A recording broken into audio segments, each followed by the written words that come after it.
ఓం నమో వెంకటేశాయ. ఆకాశగంగ స్థల పురాణం గురించి తెలుసుకుందాం.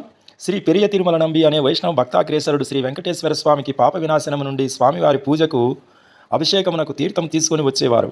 వారు తన వృద్ధాప్యంలో కూడా స్వామివారికి పాప వినాశనము నుండి నీరు తీసుకొని వచ్చుట చూసి స్వామివారు ఆయనపై జాలిపడి ఒక వేటబాలకుని రూపంలో తిరుమల నంబి వచ్చు మార్గమును నిలిచి, తాత దాహముగా ఉన్నది, త్రాగుటకు నీరు ఇవ్వమని అడుగగా, ఆచార్యులు, వత్స, ఈ నీరు స్వామివారి పూజకు గాను తీసుకొని పోవచ్చున్నాను, నీకు ఇచ్చుటకు కాదు అని చెప్పి తన మార్గమున పోవుచుండగా ఆ బాలుడు తన బాణంతో ఆయన తలపై ఉన్న కుండకు రంధ్రం చేసి ఆ నీటిని త్రాగి తన దప్పిక తీర్చుకొనెను.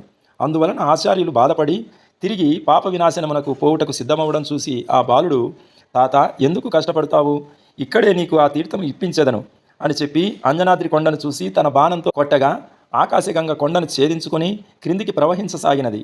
శ్రీ వెంకటేశ్వర స్వామివారు ఆచార్యుల తిరుమల నంబికి ప్రత్యక్షమై, ఇక మీదట ఈ ఆకాశగంగ